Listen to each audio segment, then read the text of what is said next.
Bom dia.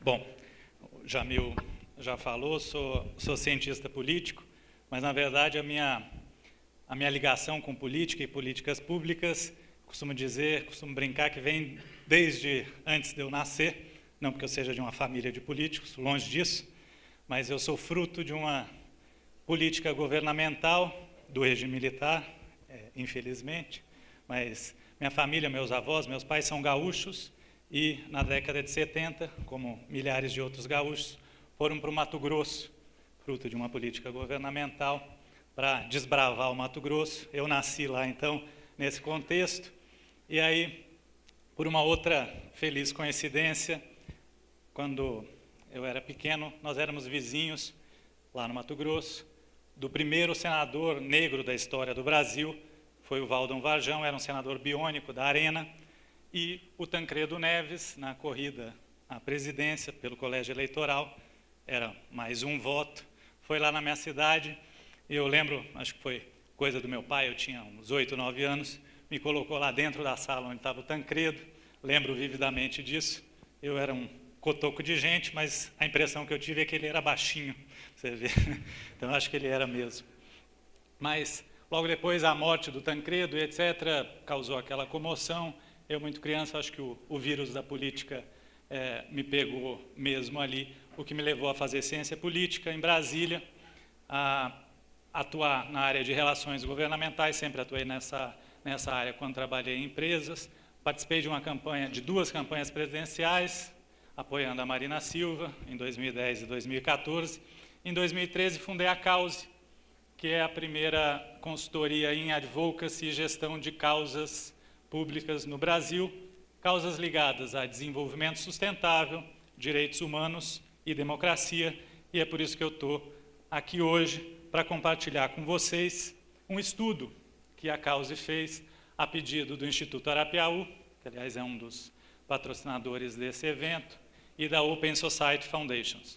O que a gente queria, então, era tentar mapear, tentar entender um pouquinho mais sobre inovação democrática, inovação cívica no Brasil, e é isso que eu trago para vocês hoje aqui. Então, muito rapidamente, foi uma pesquisa qualitativa, foram entrevistas de profundidade, com mais de 21 pessoas, 21 organizações, a gente entrevistou algumas pessoas e várias organizações ligadas a esse ecossistema de inovação cívica democrática. Foram, então, como eu disse, entrevistas em profundidade, 2 rodadas de entrevistas entre outubro do ano passado e março desse ano. O Samir Hamra foi o pesquisador-chefe contratado pela Cause para conduzir o estudo e, como eu já falei, os apoiadores Instituto Arapiaú e Open Society Foundations. Alguns participantes, além do próprio Instituto Atuação, Cidade Democrática, do Rodrigo, que está por aí, mas ITS, Politize, Update, Meu Recife, a própria RAPS, Colabore e alguns outros. Então, a gente foi entrevistar, de novo, em 2 rodadas, essas organizações, os fundadores, quem está à frente dessas organizações, para entender, basicamente, quais eram as principais tendências, quais eram os principais obstáculos, mas também quais as principais tendências para o pleno desenvolvimento desse ecossistema de inovação cívica, democrática, não como sinônimo, mas como complementos, complementares, de inovação cívica e democrática no Brasil, obviamente, sob o ponto de vista de quem está construindo esse campo, de quem está nessas organizações. Um pouco de contexto, óbvio, que a gente traz no estudo. Não vou me alongar muito, a gente está vivendo esse contexto, já vimos aqui, as apresentações anteriores trazem um pouco disso, mas falando um pouco do Brasil, a gente tem aí no meados da década de 80, o fim do regime militar, então a abertura, não só a abertura de mercado, que ocasionou um avanço mais acelerado das tecnologias de informação e comunicação, mas uma abertura política, um distensionamento político, que fez florescer novas formas de participação democrática no país. É importante, a gente destacou a tecnologia de informação e comunicação aqui, porque vocês vão ver logo mais que eu vou apresentar, que isso tem esse é um componente, a tecnologia é um componente essencial aqui para quando a gente fala de inovação democrática. Obviamente, as manifestações mundiais também, acabamos de ouvir aqui, pós-2008, pós-crise, na esteira desse avanço das tecnologias e aqui, mais propriamente dita, uma maior participação da população, aí tendo como o estopim as jornadas de junho de 2013. Então, um resumo desse contexto, ou seja, o avanço das tecnologias da informação tem mudado drasticamente a forma como a gente se comunica, troca informação, se relaciona. O professor Klaus Schwab, do Fórum Econômico Mundial, no livro novo dele sobre a quarta revolução industrial, diz que essa revolução digital, essa quarta revolução industrial, uma das grandes diferenças delas para as outras revoluções industriais é que ela está nos mudando como indivíduos. Ela não está mudando só as nossas ferramentas, mas ela está mudando a forma como a gente se relaciona, a forma como a gente conhece outras pessoas, a forma como a gente mata a saudade daquelas pessoas que a gente gosta, para usar um termo bem brasileiro.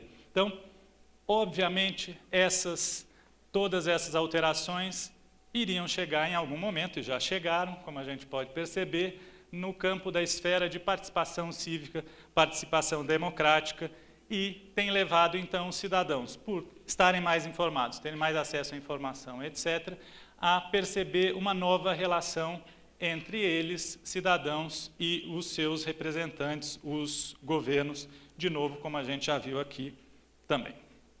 Então, isso é um pouco do contexto para a gente chegar nos obstáculos, os obstáculos percebidos, de novo, pelos entrevistados que estão construindo esse ecossistema de inovação democrática no Brasil. Foram mais de 80 tipos de obstáculos destacados pelos entrevistados, que a gente agrupou em 4 grupos principais de obstáculos. O primeiro diz respeito ao nível de interação entre os entes do próprio ecossistema.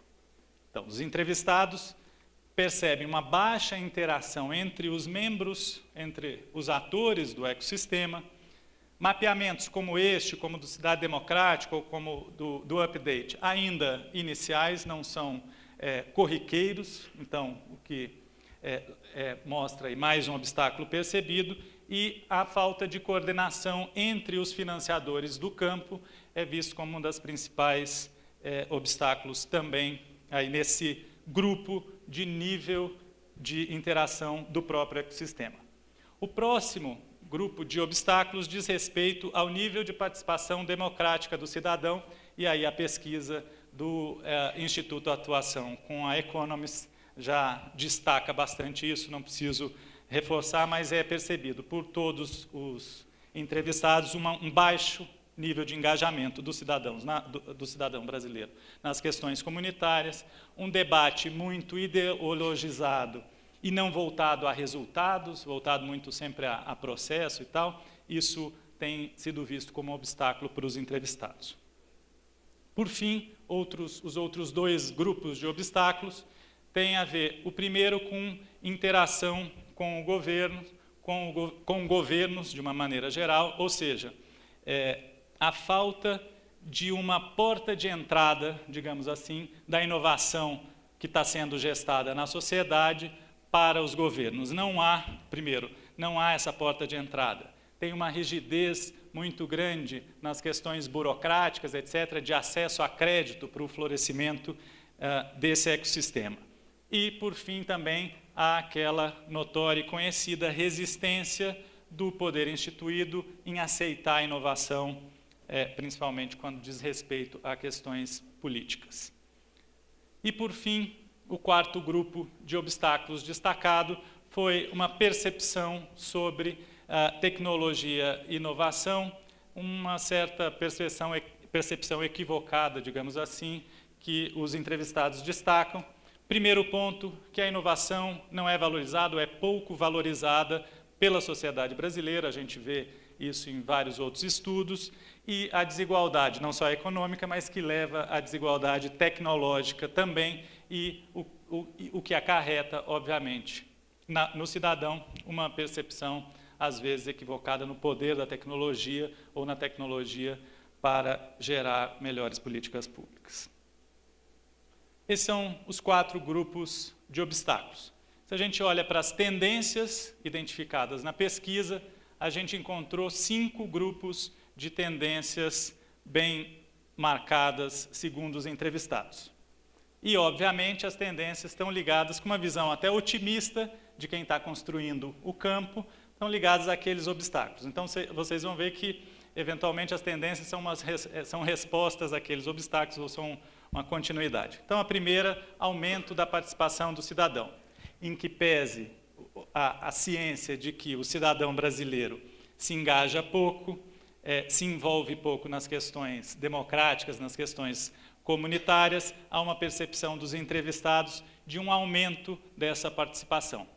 Isso pode ser visto como indicador, segundo os que foram entrevistados, por exemplo, as jornadas de junho, as manifestações contra e a favor o impedimento da ex-presidente Dilma Rousseff, as manifestações sobre a Operação Lava Jato e assim por diante. Como tendência, e aí tendência global, uma expansão do acesso à internet via um barateamento desse acesso, do acesso à rede no Brasil, e especialmente em dispositivos móveis, como já mostram também vários outros indicadores aí desse mercado específico. Terceiro grupo de tendência diz respeito a políticos, e geralmente políticos da nova geração, já começando a se adaptar, já começando a aceitar essas inovações, a incorporar elementos dessa inovação cívica e democrática, não só nas suas campanhas, mas quando eleitos nas suas plataformas de governo. Por fim, os 2 últimos grupos de tendência é uma cooperação entre os membros do próprio ecossistema. Os entrevistados dizem que há uma vontade muito clara, muito perceptível de interagir e cooperar entre os membros. Há uma consolidação de atores relevantes, uma consolidação de organizações relevantes e um aumento de interesse da academia pelo tema, o que demonstraria, o que indicaria um amadurecimento desse campo. Por fim, uma última tendência, o uso da tecnologia, quer dizer, e aí é um ponto interessante, que os entrevistados reconhecem que, a princípio, a tecnologia não é inerente à inovação cívica, ou seja, você pode criar uma inovação cívica, democrática, não baseada em tecnologia, mas que a tecnologia está tão presente, é tão fundamental, que mesmo nessas organizações não há como usá-la. Então, o uso extensivo da tecnologia, mesmo naquelas organizações que não dependem fundamentalmente da tecnologia para cumprir o seu propósito. Por fim, já que a gente tem pouco tempo, algumas recomendações que a gente fez nesse estudo. Primeiro, óbvio, claro, acho que essa é a primeira recomendação de várias frentes no Brasil, é a expansão e consolidação, a universalização do acesso à internet de qualidade, a gente está falando, obviamente, de banda larga. Aperfeiçoar e institucionalizar os mecanismos de inovação governamental.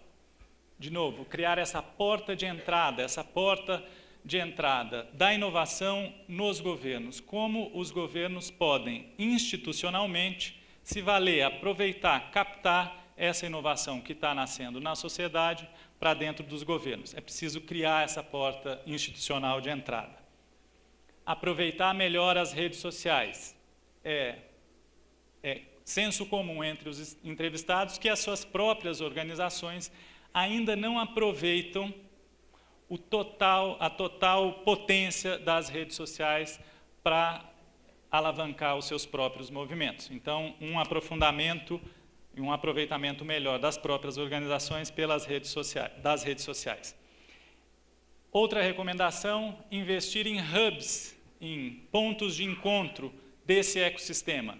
Os atores ainda estão muito dispersos, não muito conectados. É preciso criar esses hubs de encontro, de troca de experiência, etc. E a Semana da Democracia está se consolidando como um importante hub nesse sentido. Por fim, a necessidade da criação de um framework, ou de um modelo de governança, de um quadro para o ecossistema de inovação, por exemplo, aos moldes do que o setor de finanças sociais está fazendo no Brasil hoje com a criação da Força-Tarefa de Finanças Sociais. Vocês podem procurar, ali tem um modelo interessante para o campo, gerar um quadro que as pessoas possam entender quem são os atores e onde estão os gaps, as necessidades para que esse ecossistema efetivamente se fortaleça no Brasil. E aí, por fim, como em tudo em democracia, isso é só o começo, ainda tem muita coisa para fazer, a gente não vai vencer essa luta ainda nessa geração. É isso, obrigado. Tô bom do tempo. Foi certinho, tô bom do tempo.